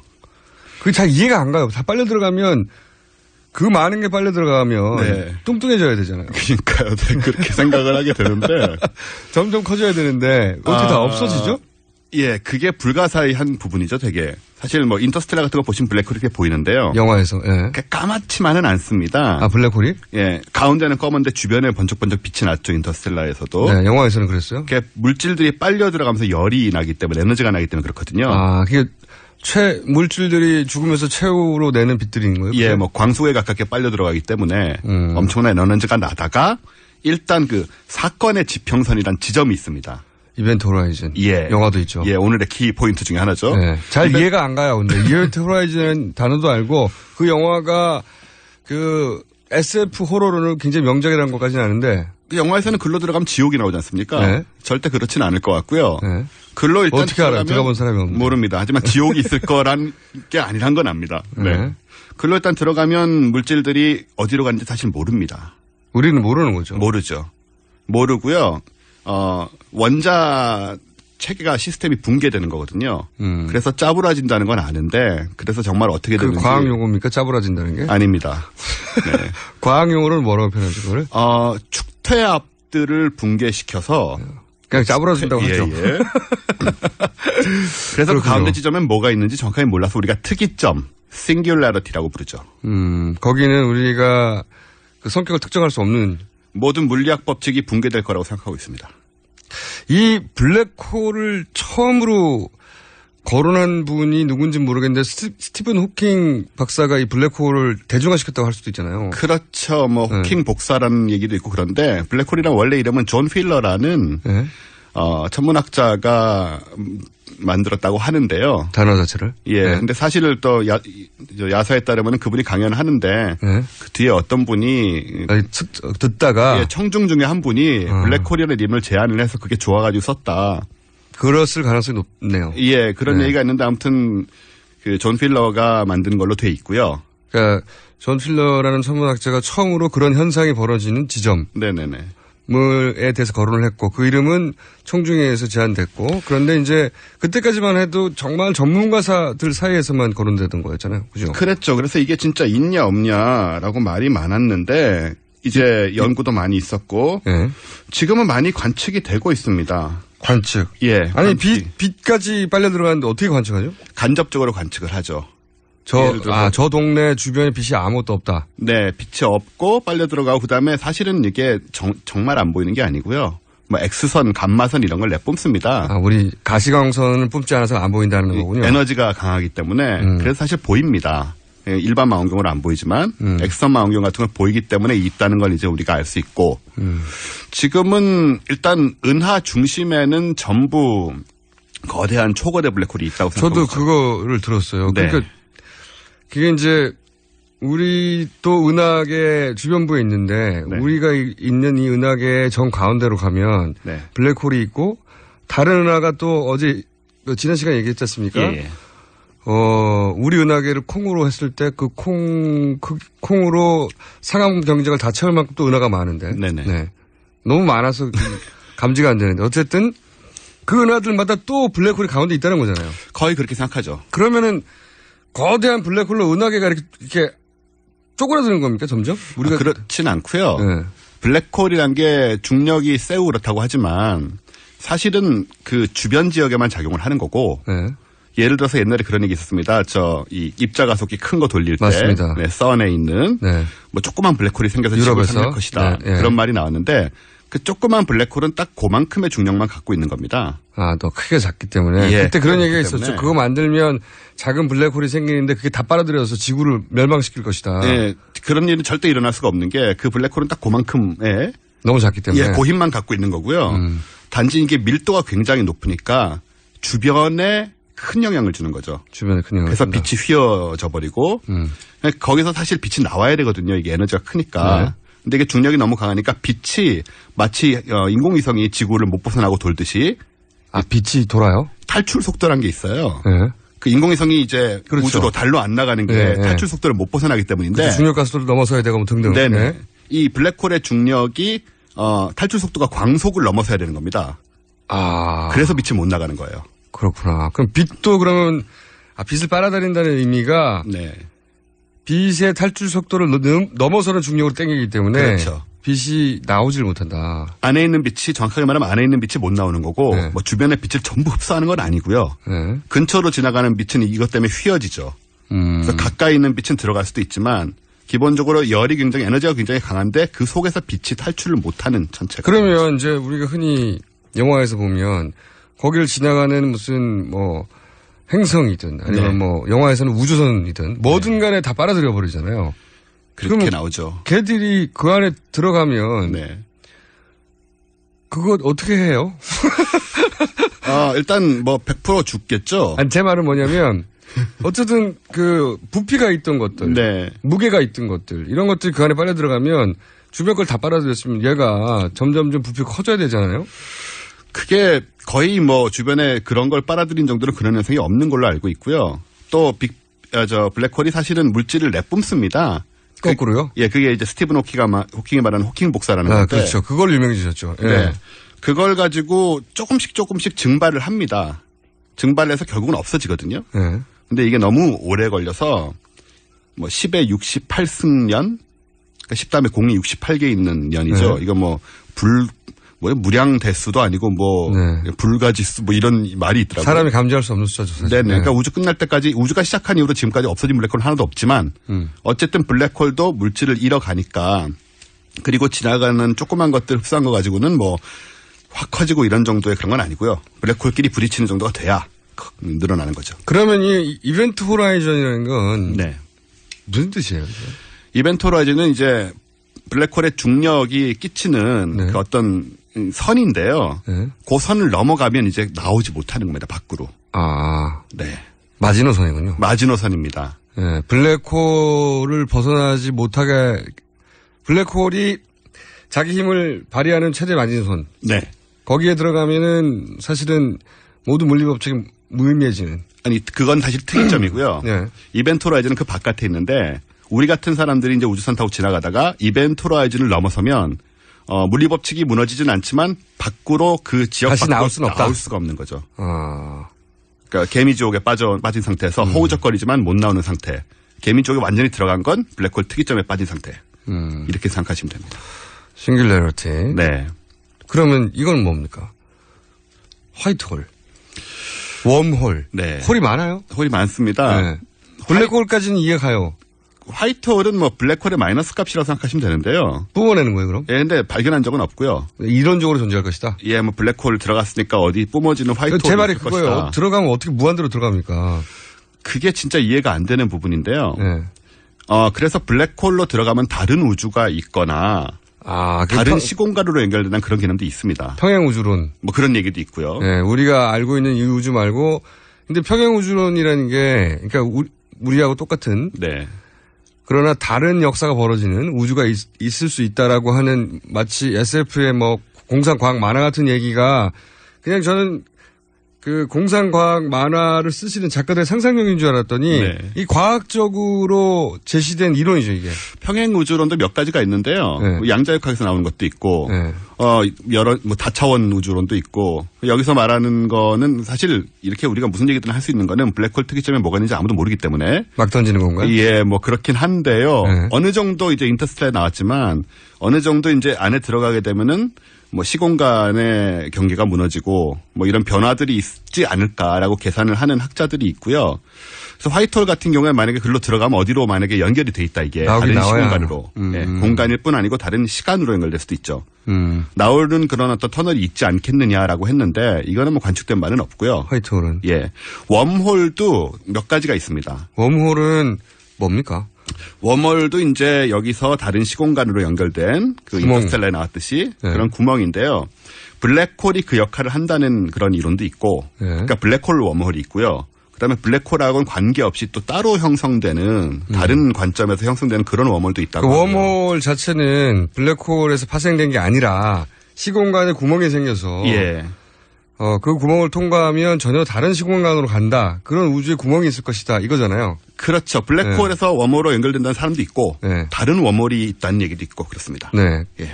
근데 이제 웜홀 자체는 이게 벌레 구멍이라는 뜻이잖아요. 네네. 그 사과를 벌레가 먹은 것처럼. 그렇죠.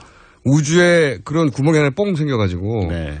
글로 들어가면 전혀 다른 데로 쑥 나와버린다. 그렇죠. 이런 이론을 제시한 거잖아요. 네. 누군가가. 네. 근데 이게 공상과학 작가가 쓴 게 아니고 과학자가 이런 걸 제시한 거잖아요. 방정식이 다 있는 거죠, 뒤에. 방정식이. 네. 수학적으로, 물리적으로. 그렇죠. 네. 그러니까 인정을 하는 건데 관측된 바는 없습니다, 아직. 그걸 관측할 수 있을 리가 있나요?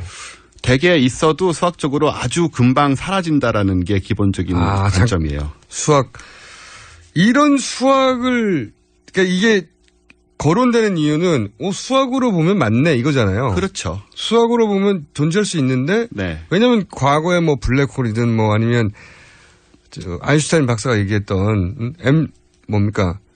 E는 MC제곱. E는 MC의 제곱. 이런 것도 우리 눈에 보이는 게 아니라 수학적으로 먼저 그렇죠.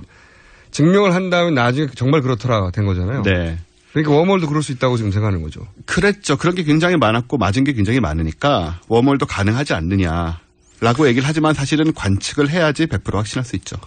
웜홀이 정말로 있다면 글로 들어가서 딴 데로 나오는 게 공상과학 만화 영화 영역이 아닌 게 되잖아요. 아닌 게 되고요.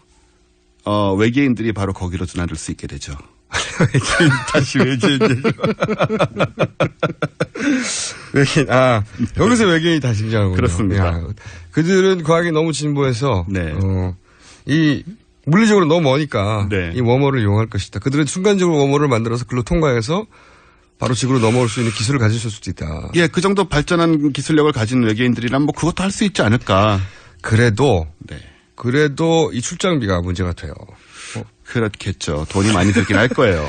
이게 우스갯소리가 아니라 그들도 그만한 문명을 진보시키려면 분명히 한 개체가 만들어서는 아닐 것이고. 네. 그렇죠? 그 개체가 집단이 되었을 거고, 집단이면 질서가 필요했을 거고, 그 질서 속에서 한정된 자원을 나누는 기준이 있었을 것이고. 그렇겠죠. 그렇게 쭉 발전해 왔을 거란 말이죠. 네. 우리하고 똑같지는 않더라도. 그러면 어떤 특정 자원을 누구한테 몰아주려면 그 결제가 있어야 되잖아요, 결제가. 분명히 그런 시스템이 있을 텐데요. 이제 우리가 상상할 수 있는 거는 너무나 많이 발전해서 원모를 만드는 데 자체의 비용이 거의 안 드는 수준에 도달한다. 그런 문명도 있지 않을까. 그럴 수도 있겠습니다. 예, 언젠가는. 이건 어떻습니까? 그러면 블랙홀은 어떻게 만들어지는 거죠? 블랙홀은 대개 별이 죽으면서 만들어집니다. 별이 죽는다는 건 어떤 의미예요? 이제 태양도 죽거든요. 한 50억 년 지나면. 다 태워서? 예, 그렇죠. 뭐 우린 걱정할 필요 없지만 50억 년 지나면 이게 터져서 죽는데 태양같이 작은 별은 그냥 쪼그라들어서 하얗게 됩니다. 아, 태양이 작아요? 예, 겉은 터져버리고 태양 작습니다. 뭐 큰 별은 우주의 아닙니다. 기준으로 보자면? 네네. 우주의 기준으로 보자면 얼마나 작아요? 중간에서 약간 더 작던가 뭐 중간 정도 크기인데요. 태양보다 한 몇십 배 정도 질량이 큰 별들은 터지면서 이제 다 쪼그라드는데. 왜, 그러니까 터진다는 게. 태양이 이제 수소 헬륨, 뭐 이런 거 다. 그렇죠. 핵폭탄 반응과 같은 연쇄 반응. 그런 반응을 다 해버렸어요. 네. 그래서 그렇게 남아있지 않아. 예. 그러면 이제 빛이 줄어들고. 그렇죠. 빛이 줄어들면 쪼그라듭니까? 그러니까는 핵융합이 계속 이제 단계별로 벌어집니다. 수소가 헬륨이 된다면 헬륨이 또 뭐가 되고 뭐 탄소, 산소 이렇게 점점 무거운 원소로 바뀌어가다가 나중에 이것이 이제 한계에 도달하거든요. 그럼 껍데기가 뻥 터지면서 예를 들어서 지구까지 화성까지 커져요. 거의 태양이 나중에. 지구랑 이런 거 다 삼켜버립니다. 아, 그러니까 태양이 죽어가는 과정이라는 게 다 태우고 나면 오히려 커져요, 이게? 마지막에 남아있던 게 이제 밀도가 낮으면서 팽창을 해버리는 거죠. 그렇죠. 예, 이렇게. 밀도가 낮으면 부풀어 오르는 거죠. 예, 부풀어 오르는 겁니다. 물러지면서 부풀어 오른다. 네네네. 그 상태가 되는데. 그때 그러면 지구도 삼켜버린다, 물러져서. 예, 지구도 다 녹아버리죠. 근데 50억 년 후라고요. 괜찮습니다. 그래서. 걱정을 하지 마시고요. 네. 근데 큰 행성들은, 큰 별들은 이게 그 다음에 이제 하얗게 뭉친 상태에서 멈추질 않고 자체 무게가 너무 크니까. 너무 질량이 크니까. 계속 쪼그라들어서 자체 중력으로 스스로 쪼그라든다. 네, 그러면서 구조가 다 붕괴가 돼요. 원자 구조들이. 그래가지고 이 뭐 중성자 이런 것들이 다 떡져가지고. 떡져가지고. 아까 이제 짜부러진다고 한 거. 예, 짜부가 돼서 아주 작은 공간에 엄청난 질량이 모이면서 어느 한계를 넘어가면 블랙홀이 되는 겁니다. 예를 들어서 블랙홀이 콩알만한 크기라고 칩시다. 네. 이게 이제 계산이 됐을지 모르겠는데 콩알만한 블랙홀이 있다면. 이제 그게 무게가 얼마나 될까요? 제가 계산할 수는 없는데요, 사실. 그걸 뭐 과학자들 비교한 거 있을 것 같은데. 뭐 대략 뭐 한 지구 무게쯤 되지 않을까요? 콩알만한데 지구만한. 아마 콩알 정도면 꽤 큰 거니까. 뭐 지구 무게라든가 뭐 그 비슷한 식의 무게입니다. 크기는 콩알인데 무게는 지구 정도 되면 블랙홀이 된다. 그렇죠. 뭐 그거보다 더 할 수도 있고요. 저도 사실 계산을 해봐야 하거든요. 계산을 못 하거든요, 사실은. 그렇죠. 물어봐야 아는데요. 그럼 다음 시간에 좀 물어봐 주세요. 만약에 콩알이다. 네. 그러면 그 무게는 얼마나 되느냐. 네네. 지구하고 좀 비교하자. 네. 그러면 좀 느낌이 올 것 같아요.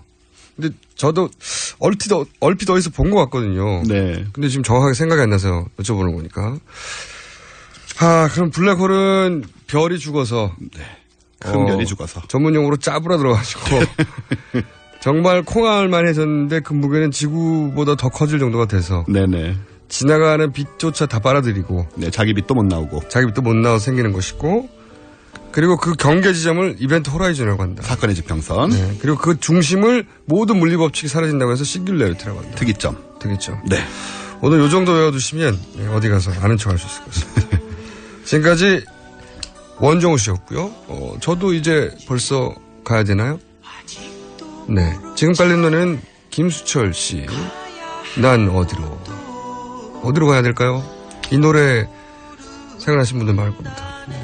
저는 이만 물러가겠습니다. 안녕!